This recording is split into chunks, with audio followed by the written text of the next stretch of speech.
Miriam Gangi. I'm in charge of communication and press office of ANFIA, the Italian Association of the Automotive Industry. ANFIA is one of the 11 partners of SURE5.0 project, a European project within the framework of Horizon Europe program, which aims to support European SMEs in their digital transformation process while becoming more sustainable, resilient, and human-centric.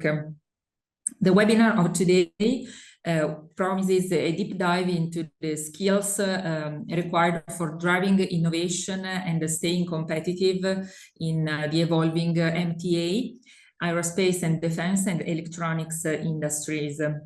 So the speakers of today will give you some interesting insights into the future of these sectors. The first speaker will be Jakub Stolfa, President of Automotive Skills Alliance, who will discuss the transformation of the automotive and mobility sector and its impact on the skills agenda. You know that the Automotive Skills Alliance has the object to bring together many different stakeholders involved in the automotive ecosystem and also ensure continuous, pragmatic and sustainable cooperation among them on the skills agenda in the mobility world. It builds upon the work carried out by strategic projects in the skills agenda for the whole mobility ecosystem, and it both promotes the initiation of new projects and initiatives and support mainstreaming the existing ones.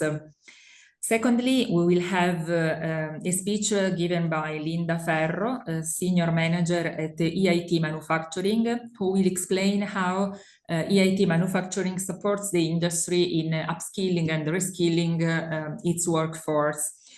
Deepening the skills gap issue in EU today, so the urgent need to reskill and upskill people and the reasons that caused this phenomenon. She will also present EIT Manufacturing Academy and the relevant technology topics on which it is focused in these years, while also explaining customized professional training and training formats according to EIT Manufacturing approach. Our last speaker will be Panagiotis Aivaliotis, Industrial Business Development Manager at the Teaching Factory Competence Center, who will share some insights on enhancing human centricity through the Teaching Factory approach.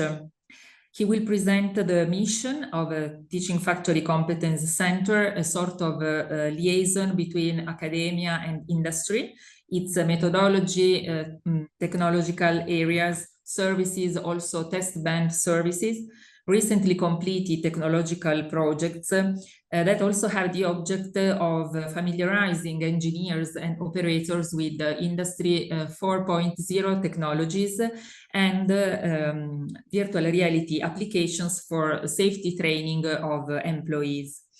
So now, before starting, I'll only remind you that we will have a Q&A session at the end of the webinar, so please keep in mind your questions and put them in the Zoom chat at the end. And I'll also remind you to keep muted your microphone and to switch off your camera during the webinar in order to save them. So now let's start. Please, Jakub, the floor is yours. Thank you very much, and good Friday afternoon to everybody, and also to those that will be listening that from the recording. Yeah. But of course, it's a challenging Friday afternoon that I hope that we will have a lot of interactions and you will have some fruit for thoughts during the weekend as well. But let me share the screen, if I may, and present you the perspective on the automotive mobility transport ecosystem. So I believe you can see my screen now. Yeah, it's okay. We can see it. Great. So once again, good afternoon. And I will present you shortly about the transformation of the mobility transfer automotive ecosystem. As said, my name is Jakub Stolfa. I'm the president of the Automotive Skills Alliance, as well as I work at BSB Technical University of Ostrava. But firstly, I would like to discuss the perspective of the transition, the transformation, because sometimes it's said that it's a transformation, but transformation says that we go from one to another and then it ends. But from my perspective, it's a continuous transition. It's something that has a huge impact from the perspective of digitalization, from the perspective of green skills, from the perspective of the paradigm and that approach to the lifelong learning and the education as such, and the transformation of the industry as such. So is it the continuous transition and transformation? I believe so. And before we will go further, just would like to, as I represent the automotive sector here, just wanted to remind the few key figures, as the automotive sector represents 13 Europeans indirect and indirect jobs, which is almost 7% of EU employment. It's 10%, more than 10% of manufacturing jobs. It's around 7% of EU's GDP. And it's almost a third of private R&D spending comes from automotive. And automotive is very important sector, as you all, I believe, know, that has its multiplier effect. If we are speaking about steels, chemicals, textile, batteries, ICT, of course, with the digital transformation, chips, repair or mobility services. And as said, the transformation of the sector, and some of you might recognize this slide from the RESIS project of the Euroclusters collaboration. And you can see that the transformation is wider, and we might spend hours speaking about on this slide. And you can see the technological transformation that, of course, is impacting the sector as such. You can see autonomous driving, you can see digitalization, you can see connected vehicles. It's a vehicle to infrastructure, it's a vehicle to vehicle. You can see, of course, the additive manufacturing or Industry 4.0, Industry 5.0 in the production. But then we can see also other impacts of the mobility trends and what's shaping the automotive mobility sector, which is, of course, geopolitical perspective. It's a green transformation as such. It's a resilience of value chains. It's a new energy sources, and not just for the cars as the products, but as well as for the production as such.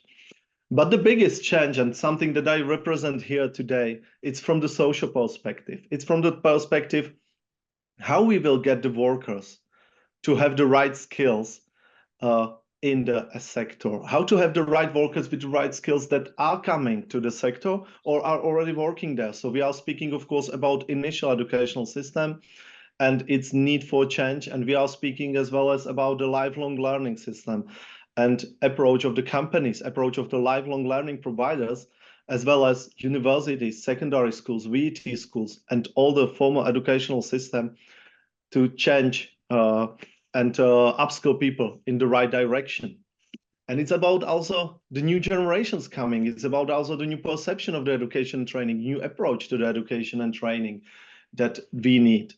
So what we know is that we have a fast changes in the technologies, and we need a fast adaptation of the curricula and the training materials for the initial and continuous education. And that's not only about the fast adaptation.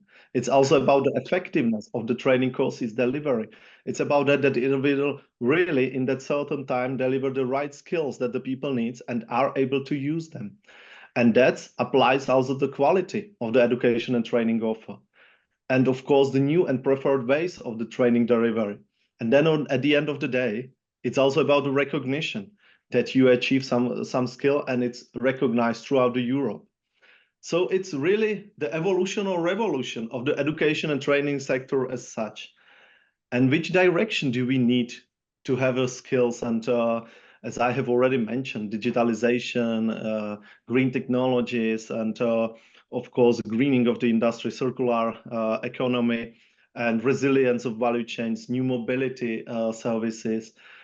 And while we were asking where it goes, and I would like to just recall here the results from a DRIVES project that we were asking for that in 2019, and allow me to a little bit travel back in time. And back in time, in 2019, in a huge survey that went around Europe and also national associations, and thanks also to ANFIA as our member in the Automotive Skills Alliance. It was widely spread in Italy to have the feedback from the stakeholders.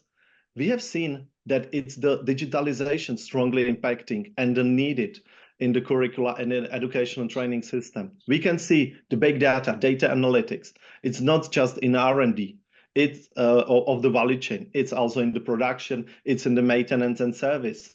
You have different applications there. It's about the software development. It's about the technical knowledge to support, of course, STEM education in the schools, in the lifelong learning academies. But you can see also there are, of course, not just the digitalization. You see specific manufacturing processes, process engineering, system integration, even the market analysis, a new approach to that. But what you are seeing there is also kind of soft skills. So you can see adaptability, flexibility, learnability, and others. And here we can see the approach to education and training is not just to focus on the hard skills and have a soft skills versus to that, but it's the end there. So to have really the hard skills, but teach them together with the so-called soft skills, with the possibility to have the adaptability, to have really even the communication, teamwork, and have the teams that are integrated together and sharing, of course, their knowledge and working on the product as such. So that's also another perspective. I have just took with me today the raw results from the survey that we will be releasing soon. And it just ended basically this week that we run under the new blueprint project 3REM, as you can see on the right bottom of the slide. And you can see that we have replies from the various of stakeholders, as it is company, education training provider, provider on BT level, sectoral associations, and others. And while we were asking about digitalization and its biggest impact, we can see that it's still valid that what we have in 2019, and even more, maybe more important, it's AI, it's machine learning, it's data analytics. When we go to the details, and I do not have it in the slide here, but when we go to the details, it's also data analytics in the production, data analytics in all value chain steps. Yeah? So you can see here, and please really excuse me because this is the raw data that we are having now, and the release will be in October. But you can see engineers, you can see, again, working with data, you can see cybersecurity topics that are important for the automotive industry. Then we are asking also from the perspective of green sustainability and circular economy. What has the biggest relevance and impact on nowadays automotive mobility sector? And you can see, of course, the electromobility, circular economy, hybrid vehicles, and other alternative fuels and propulsions.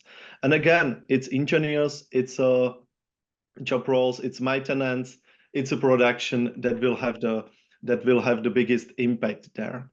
And if you allow me, I will just jump two slides back because I forgot to mention one of the things, and that's relevant for this webinar as well. You can see that the third biggest relevant trend in the automotive mobility ecosystem is Industry 4.0, 5.0 that we put there together with connected vehicles and autonomous driving. So really this impact is huge there. So that was just quite a small teaser on that we will release the full report at the beginning of November. So basically by the end of next week or beginning of the other week, we will have the full report with the full perspective of not just these two mega trends, green and digital, as well as on the resilience of value chain and mobility, new mobility business models, and the skills needed with that. It's done under the 3REM, which is the blueprint project, 4-year project, 31 partners from the Automotive Skills Alliance perspective. But what's the Automotive Skills Alliance? It's one of the answers how to also support the collaboration in the sector, in the ecosystem, and to have a horizontal collaboration among the different stakeholders. So you can see that on board of the Alliance, we have industry representative. If it's a large company, SME, or industrial association on the European or national level, we have education and training providers, research, as well as the social partners and their perspective on the human-centric transformation. and as well as public authorities on the national or regional level. And we are the Back4 Skills partnership in the mobility transport automotive ecosystem, the horizontal one for the collaboration. We were announced by the Commissioner Breton and Schmidt in November 2020, and we have become the legal entity by establishment from the ASEA, which is the Car Manufacturers Association, SECRA, Dealers and Repairs Association, CLEPA, Suppliers Association, and EIT. Together, of course, now with all the members, we have more than 120 members collaborating on the horizontal level, on the skills agenda throughout the Europe. And we are very glad and happy that this work and this movement in the skills agenda in the automotive mobility ecosystem was also acknowledged in the recent Draghi's report, The Future of the European Competitiveness, where you can find that the support and offer up and reskilling of the workforce, member states and particularly affected regions shall establish a common training framework. The collaboration might be called Automotive Skills Academy and built on the Automotive Skills Alliance and the pieces of puzzle which we are building all together. And once again, I would like to thank all the members that are part of that, as well as all the others that are supporting us. We, of course, work on the skills intelligence to have the digital version of the competence metrics, where we are heading to what kind of new job roles are needed, what kind of job roles are emerging. We have described it from the perspective of the battery value chain. We have described it from the perspective of the automotive, and now also updating it. You have heard also in the initial introduction that we work based on the different projects, and you can see selected projects on the right side of the slide. If it's the big blueprint projects, Drives, Albats, Trireme, or the centers of vocational excellence, Voltage, or smaller projects that focus directly on the development of the certain training course or on collaboration, as well as, for instance, the flamenco. We have a structure where we focus on the technological topics, which I have also mentioned a lot already today, but there are also a lot of education and training issues, and that might go also beyond the automotive sector, and I believe that might be also fruit to taught later at today's webinar, because of course the approach to update the curricula is needed from the automotive perspective, because automotive employs a lot of people and brings the GDP, but the update of the education and training system as such, an approach to lifelong learning might apply also to other sectors that are basically industry and industry based. And then of course, attractiveness of the sector as such, and regional collaboration and implementation. From the support of the collaboration as best practices, I have just chosen two small pieces of puzzle which we have. One is basically collaboration among the VET teachers around Europe on the battery topics. And we have a different forums in the different places around Europe where we take the teachers from all the different member states and share the knowledge, share the materials, have a 3-day training course on site. We took them 2 times, for instance, into the Gigafactory to see how it works, how it is done there, what kind of job roles are needed, what kind of skills are needed, and they have the materials that they can use in their training, in their school, and to multiply the change as they are the teachers. The same we started also in the hydrogen, as you can see in the bottom of the slide. So the same approach, but in the hydrogen topics. We have the collaboration with Automotive Regions Alliance and CORAI, Automotive Intergroup, which Automotive Regions Alliance is more than 44 automotive regions around Europe to collaborate on the transformation, to collaborate on the skills agenda, as well as that is the key partner for them, the Automotive Skills Alliance. Also with the EIT Energy Skills Institute that has built the EBA Academy. And the last but not least, if you still allow me 1 minute, is that I wanted to share a concrete example also for the collaboration on the training courses, for the learning part, and also for the micro-credentials and recognition. Based on these projects and the collaboration that we have in our alliance, we are creating this pilot version of the academy. It's called Skills Hub, which is a catalog of different training courses around Europe, regardless it's on-site, online, paid, free, anything. It's a catalog that shows you where the course is. And on the other hand, it's connected also with the reference definitions of the job roles. So it might create the learning path where you would like to go. So you can see the Skills Hub here, connecting the different academies. If it's a national academy, if it's a company academy, it's connecting all the different academies to create the umbrella in Europe to save the time, basically, for the companies or providers looking for the specific skills and training courses, as well as to really create the synergies in the creation, the learning paths. We are, as said, piloting that. We are having more than 180 courses, and we have issued more than 12,000 micro-credentials since so far. And as I said, the importance is that on one hand, we have the reference framework, the digital version of the competence metrics, and to that, we have connected the training courses from the providers that are collaborating with the Skills Hub. I hope it was not so fast to go through all of that, but the key messages before I will end is that, of course, we know that the sector is in transformation. The impact is from technological perspective, as well as from even the general approach towards the skills gathering, towards the upskilling and reskilling activities. There are activities that we do horizontally on the European collaboration in the Automotive Skills Alliance, supported from the different projects that we run. And we are also happy to introduce you to the pilot version of some kind of academy, European academy, that might be seen in the Skills Hub, but of course it needs further exploitation. But last but not least, the transformation is happening on the regional level and national levels, where the national authorities or regional authorities are updating the curricula, are collaborating with the education and training providers. And that's something that we are very happy to have a direct connection with. And we are very happy, of course, that we are and were invited to this webinar. So thank you very much. In case you would like to follow me, there is LinkedIn. You can see more about ASA here. And I'm looking forward for the discussion at this webinar. Thank you.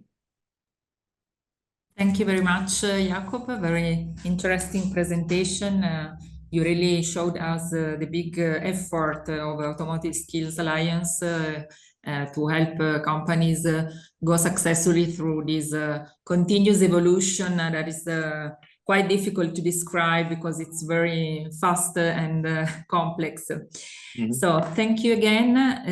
Now let's continue deepening the topic of today with the second speaker, Linda Ferro, Senior Manager at EIT Manufacturing. Please, Linda, the floor is yours. Thank you, Miriam. Thank you all for being here. I will start with the first challenge of this webinar by sharing my screen because Zoom has just crashed. So well, I will be talking to you on how we decided with EIT Manufacturing, which of course I represent today, to support the industry into upskilling and reskilling their workforce. So let me start from a number. I will be mentioning a few numbers during this presentation. It's because sometimes I had the feeling that when we talk about education, it seems to talk about common sense, and that is not the case. So there are numbers behind, there are facts, and let's start from there to say that 32 million are working in this sector, which is, as you can see from this slide, the most of any economic sector. But if we want to deep dive a little bit and to talk more about automation and digitalization, that at least partially as part of this our main topics of this webinar, the 60% of manufacturing jobs in Europe are expected to undergo significant transformation due to these two topics by 2030. And this is what the European Commission is saying. Therefore, the shift in skills requirement comes in combination with the aging population and retiring workers. From here, we have the necessity of training a large group of people due to the volume that we were mentioning before. However, taking into consideration, of course, some budget constraints and time.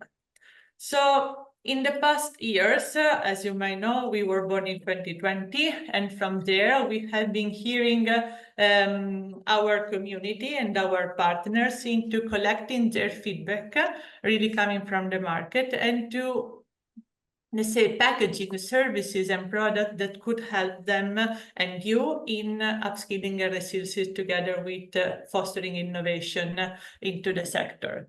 So as you can see here, of course, limited time for training, budget constraints, resilience to change are some of the most frequent challenges that we need to face while talking about upskilling and reskilling, and how we wanted to overcome somehow, or how do we want to answer to these challenges.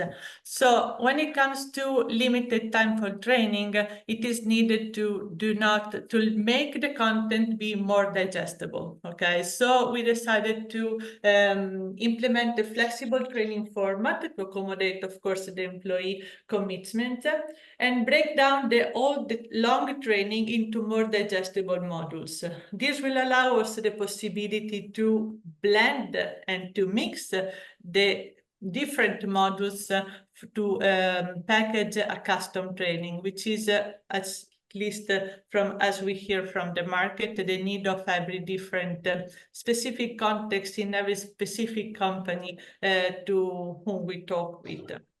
And then even if, let me mention again that the European Commission allocated 1.2 billion euro to upskilling and reskilling, and like the majority, like 75% of the company in the manufacturing sector is increasing their budget for upskilling and reskilling, still these remain a constraint. So of course, choosing cherry picking on the wide, maybe too wide offering in the market, what exactly is the training needed for our resources is really essential. But of course, we need to deal with also the resistance to change. So here, like our recommendation is to leverage on the fact that the training will have a result. So what we were trying to do in the change management program is that need to foresee an upskilling and reskilling activities is also highlighting to our employee that indeed the training will improve the productivity and the competitiveness, therefore, of the company. It is not just coming from the European institution and foundation that the 30%, for instance, increase in productivity is a result of the training, but also come from the company themselves. For instance, Siemens, after implementing a deep campaign, thus upskilling and reskilling their workforce, declared that the 25% of their productivity was increased. So it's really, really impressive. Hearing organization is important, but what we need to hear maybe the most are the learners. Because of course, when it comes to the learners, are our end user, are our final customer. I'm not talking about paying customer, I'm talking like by really the end of the chain. The most important feedback come from there, and their needs should become our first need. So they are looking for relevant and best performing content. We have been working with our community on this by making the content more relevant, more motivating, more engaging, by blending different type of content from digital to live session. So to package again a custom training and ad hoc training that seems to be the fil rouge here between the challenges and the need of the organization and the needs of this learner, which I'm listing here in this slide. And then again, time efficient, because we always procrastinate the time scheduled and holding in our agenda for training. But to accommodate this and to overcome this problem, we need to make the training flexible enough to be digested and consumed at our own pace. That doesn't mean being just digital, it means being flexible indeed, also in the format it is delivered.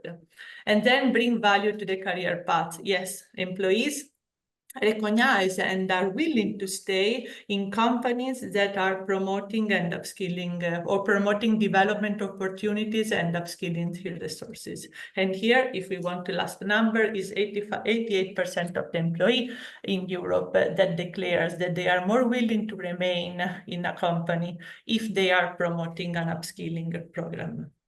So after analyzing the needs of the market, both in terms of organization and learners, we came out with a proposed solution. So all the highlights and the insights that have been shared are somehow condensed into this new learning platform that is coming to the market shortly, which include some of the experience that we have developed in the past and some new, let's say, opportunities that we will be developing in the coming months together with the community. So EIT Manufacturing Academy is what we define like EIT Manufacturing Learning Platform, which will offer, as you will see in a while, different type of trainings. But when I say that the platform is coming in a few months, it's not that we are new in the market. Indeed, we have been working since 2020 on this. We had a previous platform and we reached some significant numbers because, I mean, what is our first objective is having an impact in the manufacturing sector. This is what European Commission wants us to do. So at the end, we deliver more than 60,000 modules, let's say, of training, which result into more than 7,000 courses delivered, which, of course, as KPIs, sounds quite significant to me. Hopefully we are, let's say, supporting the industry into closing this gap in terms of skills shortage.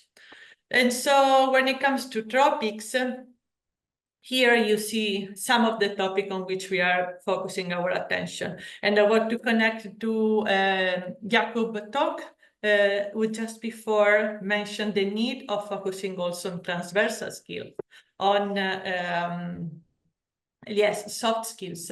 So apart from what we define hard skills, so technical skills on which we have really highlighting and focusing our attention in the past, recently, when I say recently, it means 2 years ago, we started also developing training in soft skills. So entrepreneurship and innovation management come as first. Why? Because in EIT manufacturing, we are somehow balancing and finding the connection and the synergies between what is fostering innovation across the industry while keeping and putting attention also on the education pillar, okay, on the education activities.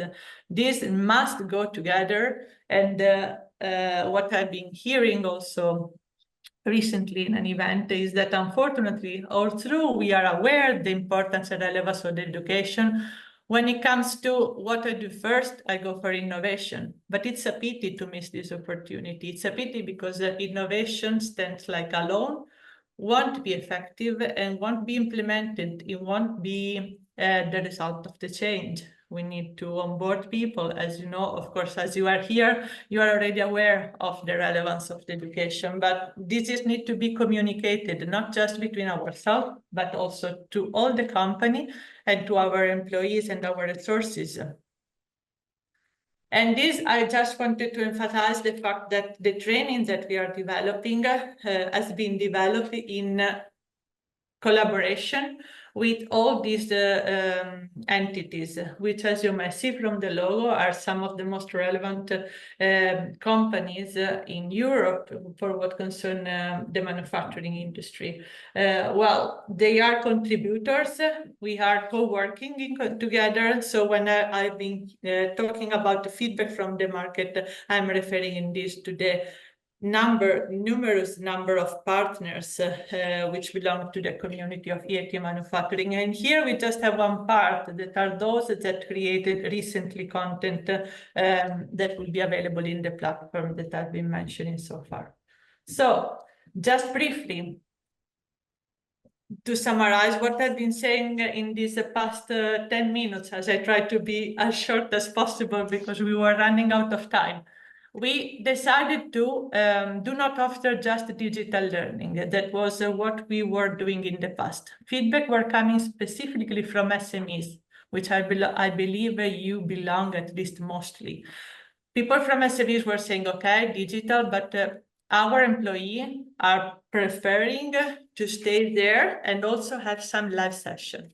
And so we decided to blend, we decided to include live session into our programs and to blend the different components, meaning hands-on training, live session, remote training into forming what we call blended offering, okay? And then we have also the practices, which are the hands-on. I don't know if you are familiar with what we call learning factories, that probably will be mentioned also in the next speech, but let's imagine just a lab that is somehow replicated, a manufacturing line maybe, or a manufacturing process that is somehow replicated and simulated into a lab. Could be virtual or could be for real, like where the employees has the possibility to experience the processes, the best practices, the challenges, the safety. So the topics that can be addressed in this type of environment, of course, are wide, and the offering across Europe is really there. So it's just a matter, and here also comes our role of connecting the dots and finding the proper training for the proper need. And this is what we all are also trying or doing our best in offering to the community and to the companies that reach out in asking for collaboration, okay? I just want to close by sharing my email in case you want to reach out.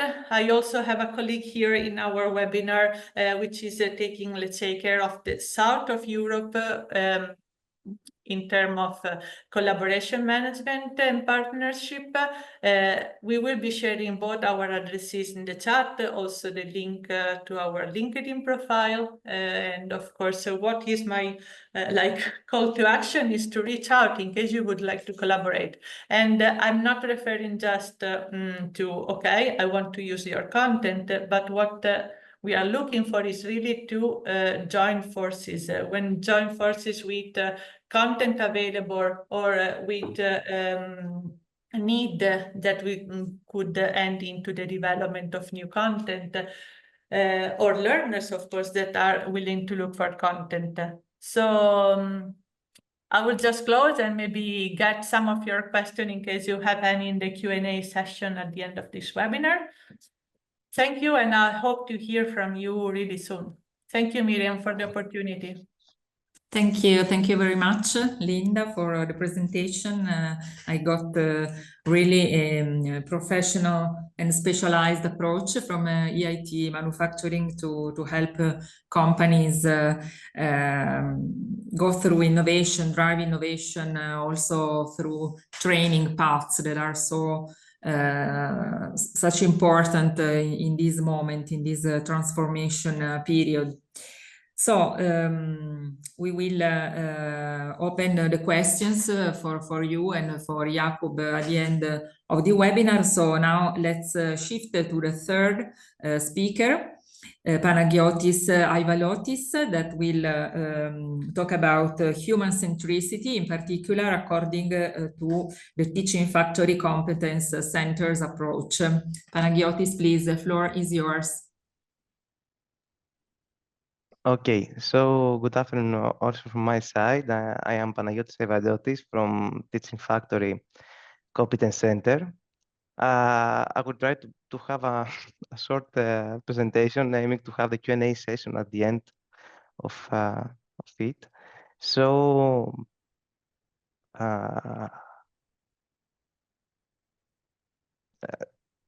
the Teaching Factory Competence Center, based on the Teaching Factory concept, very similar to the Learning Factory, as Linda mentioned before. And our mission is to enable the knowledge sharing among the academia and the industry. Also, our goal is to exploit the research results towards the industrial applicabilities and to integrate the innovative solutions in the manufacturing field. So the Teaching Factory Competence Center, we can say that it is a place where innovation, engineering, and training converge. So I would like, first of all, to present the technological areas, our technological areas. We have, let's say, 4 groups in Teaching Factory. The first group is for the digital production and industrial automation. And here we talk about topics relevant to industrial robotics, human-robot collaboration, AI, predictive maintenance, digital inspection, and other applications like these. In the second group, we have the advanced manufacturing processes. Here we talk about, for example, for additive manufacturing, process monitoring, thermal data gathering, and other technologies around the process. The third group, the third area is the mixed reality and sensing. Here we talk about more about the visualization in virtual environment, intuitive user interface, interactions, interfaces, and more specific applications about the human motion modeling, ergonomics. We will see some examples during the presentation. And finally, the fourth technological area is the industrial IoT platforms. Actually, it is, let's say, a horizontal layer connecting all the other technological areas. So, in this slide, you can see some photos from our premises, from the Teaching Factory Competence Center. As you can see, the area consists of a number of cells with industrial equipment, and each cell involves different technology. Here is the place where we design and deploy the training services. Actually, this is a dynamic environment since it changes over a time period because we redesign the cells involving new technologies and more capabilities about the AI concepts, Industry 5.0 concepts. Now, this is the approach, how we offer the training, because our mentality is to connect the training and the technical, the innovation, to be one thing, including also the training part and the technical part. So let's say that we have 2 arrows here. The orange one is the academia and the research community, and the blue one is the industry. From the academia part, we can say innovative research results coming from funded projects or a research project inside the universities and the RTOs. On the other hand, we have the industrial challenges. We have a number of challenges identified by the industry, and we should somehow find a way to deal with them and to try to solve any specific problems and issues around them. So our approach is that we use the innovative research results in order to design and structure trainings. These trainings are tailor-made to the industrial needs. In parallel, we formulate the problem based on the industrial challenge. We talk with industry, aiming to formulate what is the real problem for them. Then we proceed with the delivery of the training using hybrid learning modes. It means hands-on and remote learning, aiming to familiarize the engineers of the industry with innovative technologies. And then, as final step, we cooperate with the industry, organizing online sessions and factory visits, aiming to solve the real problems. So this is our methodology about the problem solving, including using innovative technologies and including the academia and the industry.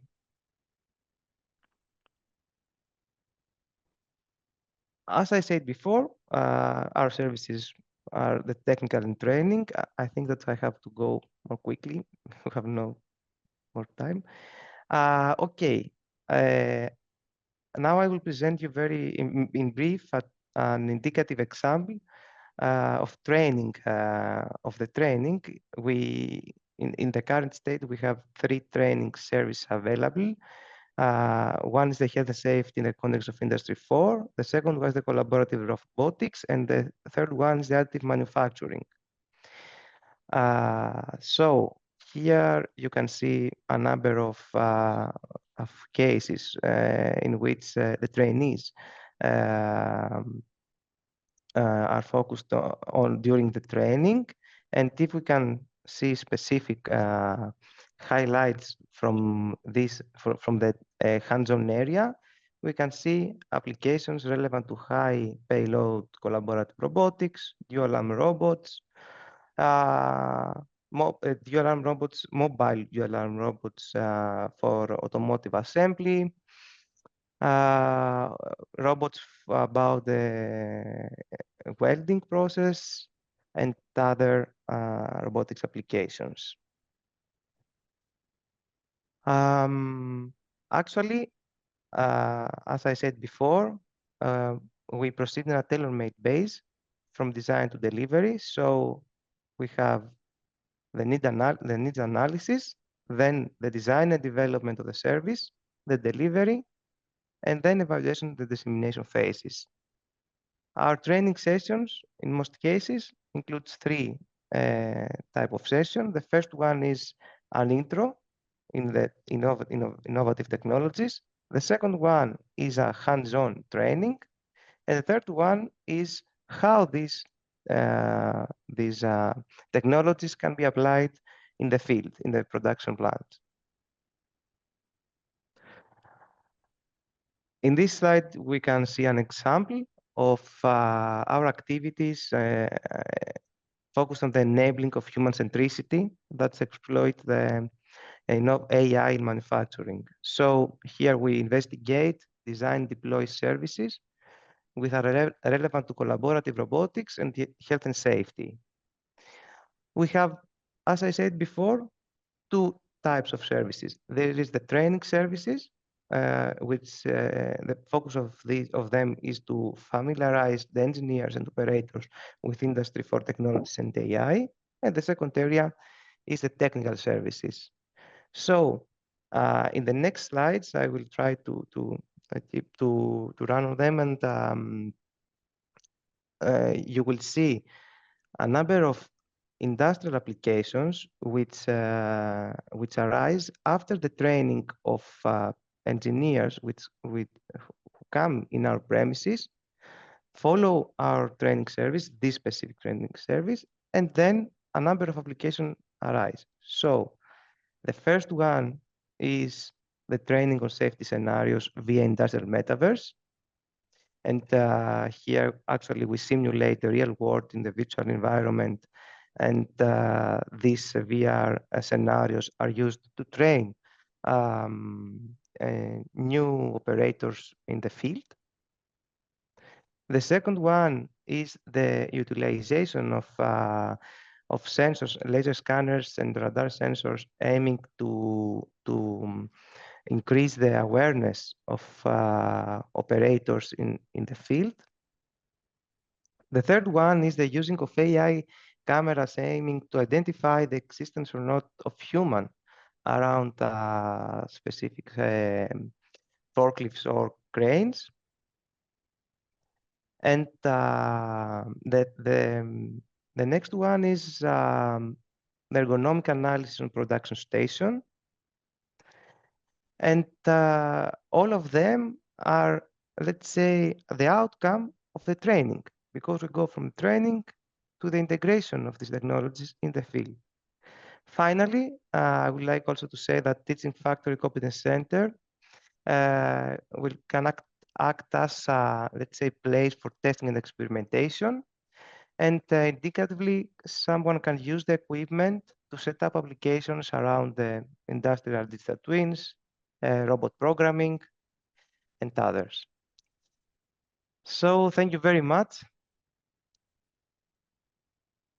We're here for any questions. Yeah, thank you, Panagiotis, for the interesting presentation. You showed us many competencies that companies can get in touch with through this competence center.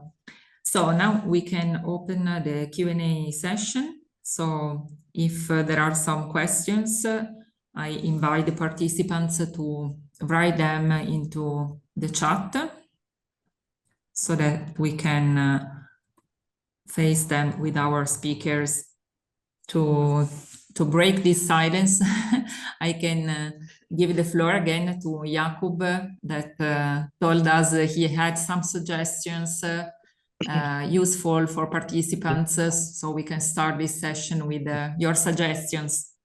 Yeah, that definitely, and maybe looking at that from the overall like European perspective, maybe I have a questions also to my panelists, yeah, because we have seen a great factory training or academy and or methodology and teaching methodology, and we have seen also from Linda AIT Manufacturing Academy. And my even question, because what we are trying to achieve in the Automotive Skills Alliance is, of course, that in the short midterm, we create kind of academy from the academies, because there is a lot of content which I have seen also from to my other panelists that are relevant for the automotive sector, because you are looking at that vertically from on the manufacturing as the vertical, and we are looking at that horizontally as the automotive mobility sector. So there are verticals, battery from Skills Institute, AIT Skills Institute, AIT Manufacturing, and others. And we are basically trying to bring like the tailored solution for the automotive sector. But one hand is, of course, to bring it for lifelong learning and upskilling, reskilling perspectives. And what's your vision and perspective on integration that education and training to the former system or initial education, you know, to the secondary schools, to the universities and so on, yeah? Because that's also important to have basically the newcomers to the industry with the skills that we need, yeah? Maybe, sorry to have a questions there, Linda, maybe to you or and others, but yeah. How do you foresee that? Maybe I can reply just first.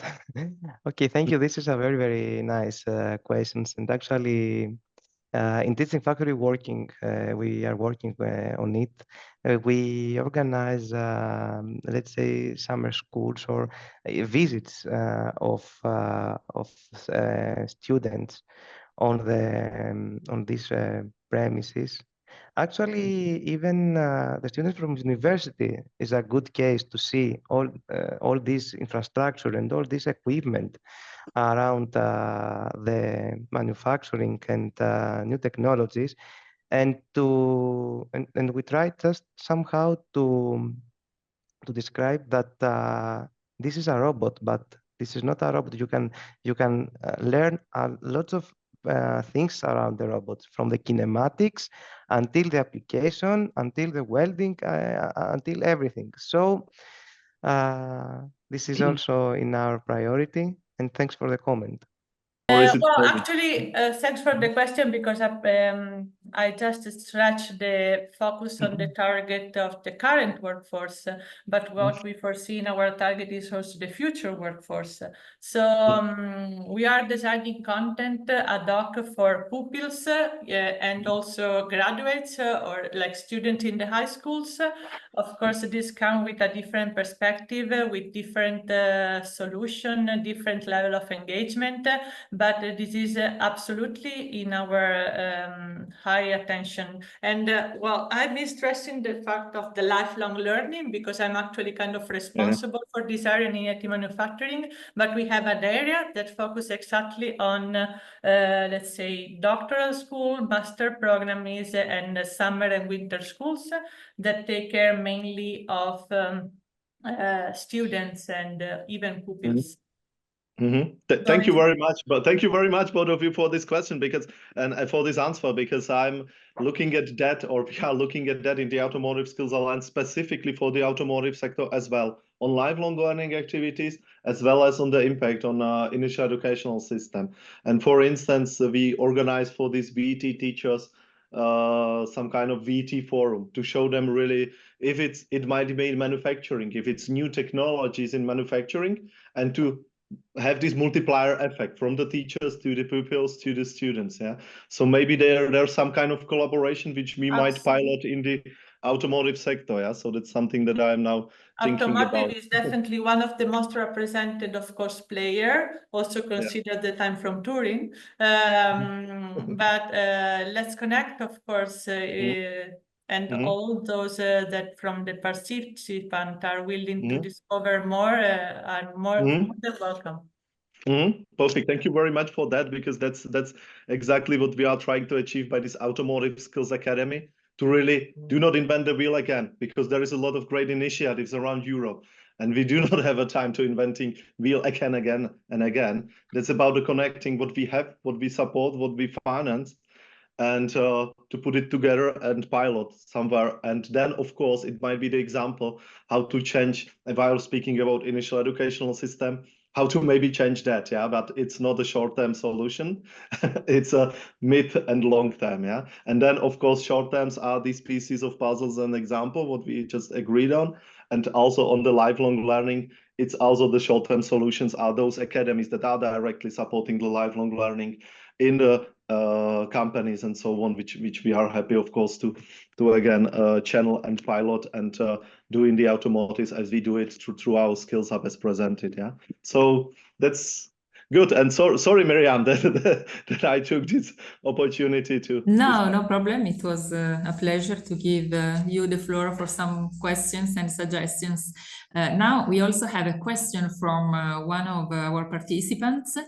Who asks, do you have experiences with reskilling workers to use technology, but keep them have positive thoughts without fear of losing job because of technology? Which is your experience about this topic? Basically, if I may very quickly, of course, that's a big challenge. And the thing is that maybe to answer a little bit differently, but one of the activities that we focus on, if you remember from my presentation, is attractiveness and basically awareness. And we are looking at, of course, now we can look at that from the overall perception and of the Europeans to see that the transformation is happening. We cannot avoid it fully. So really, if the machines are coming, this is about this, of course, and Linda also said it in her presentation, about the effectiveness of the training courses, if I may say it like that. It was on those first few slides, which you might see the link, the effectiveness to really that it delivers. But of course, you need the person to understand that it's needed, yeah. But of course, from my perspective, just to add to that, it also depends on the quality of the training course. It depends on the overall societal perception of this transformation, that all of us here on this webinar knows it, that the transformation is happening. But we need to also translate it throughout, of course, our networks to whole Europe and all that. Yeah, so that's my short answer. Yeah, just to complement it, because you definitely touched on the main points from my perspective or from my experience, is definitely relevant to highlight which are the result of the training, not just push for training, but highlight which are the result. And I'm referring to, yes, the learning outcome, yes, the skills, but also the practical result of the company. So by doing so, you will be able to do that. Or in 3 years from now, the strategy is this. So we need this type of resources. So somehow, like, just could be high level answer, but be transparent. I believe is really essential for engaging and motivating, also lowering the barriers of the resistance. Yeah, thank you. Panagiotis, do you want to add something about this topic? Yes, actually, from our experience, we have a number of engineers and operators coming in our premises and and following our training services. And their thinking is how to use the new technology in order to be more let's say to increase the ergonomics and to feel more safe. So maybe this depends also in the type of training, but everyone is exciting, and everyone is thinking on how they can implement the new technology for the good of themselves and the company. So I am really happy about it. I totally agree with Linda and Jakub, of course, points. So this is my view. Thank you. And thank you very much to you all, to our three speakers, for their very interesting deep dive into the topic of upskilling and reskilling the European workforce, and also to all of the participants. And let's see again for the next appointments with SURE5.0 webinars. Have a nice day. Thank you very much. Thank you very much. Thank you. Bye-bye. Bye. Bye.